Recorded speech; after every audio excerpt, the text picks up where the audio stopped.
معكم عصام المصري مجاهد أكاديمي. إن شاء الله الترم ده هنشتغل مع بعض الفرقة الأولى انتظام وانتساب، مادتي السياسة والقانون. طبعا المادتين إن شاء الله ما فيهمش يعني حاجة تخوفك أو تقلقك، بس طبعا لازم تبقى عامل حسابك إن هم مواد عندك هتمتحن فيهم، مواد مهمة جدا. مفترض يعني كده تتابع معايا إن شاء الله، تتابع مع دكتور المدرج لو بتحضر إن شاء الله، يعني تتابع معايا أول بأول عشان لما نيجي الفاينل ريفيجن المراجعة النهائية ما يبقاش الكلام بالنسبة لك غريب وجديد. يعني مثلا هنبدأ بالسياسة وبعدين القانون.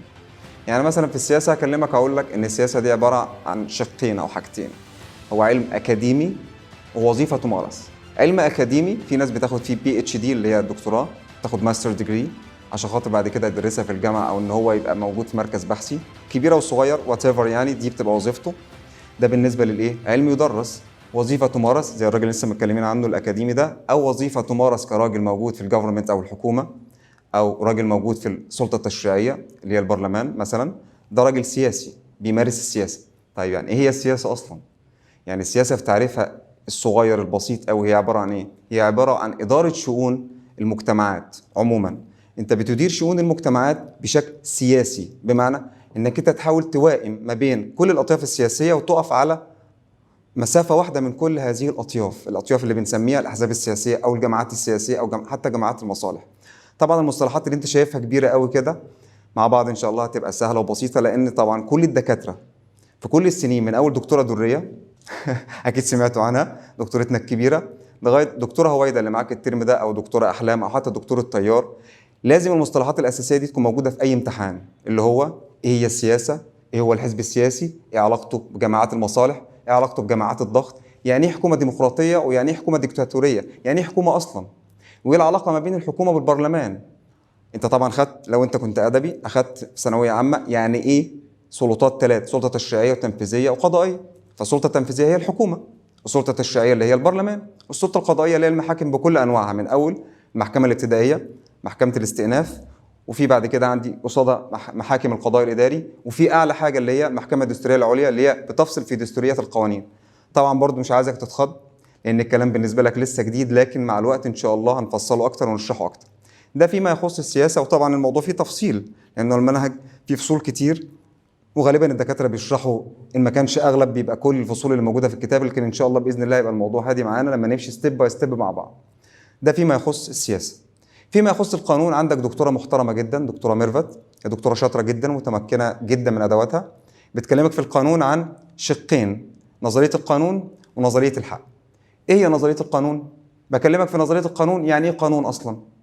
يعني ايه قانون؟ ما انت لازم تعرف الشيء، يعني تصور الشيء او تعريف الشيء فرع عن تصوره، بمعنى تتصور ايه هو القانون، هو الحاجة او هو الأداة اللي بتفصل ما بين الناس عشان خاطر الأدوات اللي موجودة او الموارد المتاحة توزع على الناس بالعدل. مين اللي هيحقق العدل؟ هو القانون. طيب يبقى انا لما اجي اتصور القانون بالشكل ده هقدر اعرفه ان هو عبارة عن مجموعة من القواعد العامة المجردة، عامة على كل الناس، مجردة بتعامل الناس مش بأشخاصهم ولا بذواتهم، لا بأفعالهم اللي بيعملوها، فبحاكم أفعالهم مش بحاكم الأشخاص. قاعدة عامة مجردة تنظم سلوك الأفراد داخل المجتمع، لأن أنا يهمني سلوك الأفراد ما يهمنيش نواياهم. بمعنى واحد مثلا قتل واحد، أنا حاسبه على نيته إن هو كان يعني بيحبه أو بيكرهه. الكلام ده يبان بقى لو حصل جريمة بعد مشادة كلامية أو بعد مشادة أو بعد زي ما نقول كده خناقة ما بين الاتنين دول، فنقول ده هو هدده في وسط المشكلة ان هو هيقتله، انا هعمل فيك وهسوي. طيب لو الراجل ده اتقتل، اول حد بيشتبه فيه هو مين؟ اللي هدده بده في المشادة الكلامية او حتى زي ما بنسميها المشاجرة دي. الراجل ده اول واحد بيجي وبتبدأ النيابة تستجوبه قبلها المباحث. الخطوة الثانية بعد كده نروح للقضاء، بعد كده هثبت بقى هل الراجل ده مدان ولا غير مدان. خلاص كده انا حاسبته على نيته هنا ولا لا؟ ما حاسبتوش قوي، لكن كانت نيته ليها دور الى حد ما في الموضوع. طيب في العادي في العام انا بنظم سلوك الافراد، ما يهمنيش ايه هي نواياهم، نيته دي تخصه بينه وبين ربنا سبحانه وتعالى هو اللي يحاسبه عنها. تمام؟ فانا قلت ان القانون هو مجموعه من القواعد العامه المجرده التي تنظم سلوك الافراد داخل المجتمع في اطار المجتمع، لان انا من غير قانون المجتمع هيبقى غابه.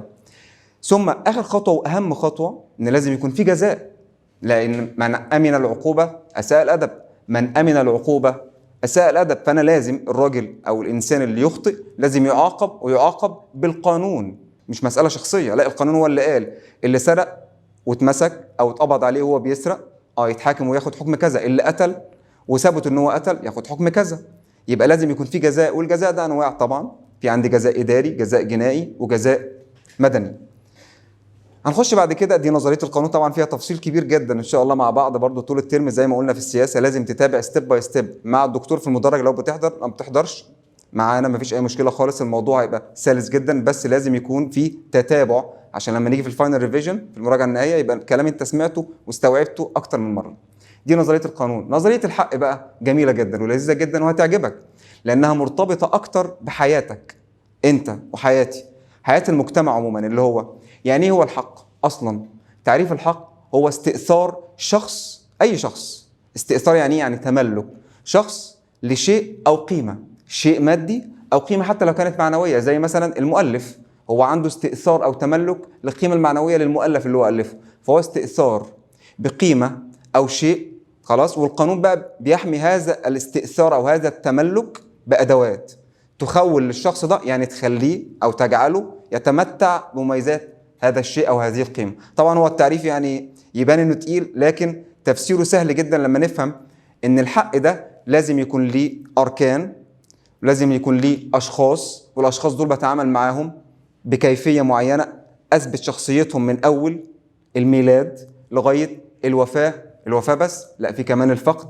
يعني ممكن واحد مثلا فقد في عمليات حربيه، فقد وهو مسافر مثلا، ما نعرفش الراجل ده خرج ولم يعد، الراجل ده هنوزع ميراثه ولا هنعمل ايه؟ طب ما جالناش خبر ان هو توفاه الله. يبقى دي حاله من حالات الفقد اللي هنتكلم عنها برضو ان شاء الله فيما يخص اشخاص الحق. طبعا الموضوع فيه تفصيل كبير، ودي ماده مش هينفع ان انا اقولها لك في فيديو قصير زي ده. احنا بس حبينا نتعرف على بعض ونعرف المادتين دول عندنا في المنهج بيتكلموا عن ايه باختصار شديد وليس مخل لانك انت دي النقاط المهمه جدا اللي انت محتاج انك انت تعرفها فيما يخص هاتين المادتين. وشكل وقتكم جدا، ان شاء الله نشوفكم باذن الله في فيديوهات لاحقه متتابعه ان شاء الله فيما يخص المادتين. نشوفكم على خير ان شاء الله.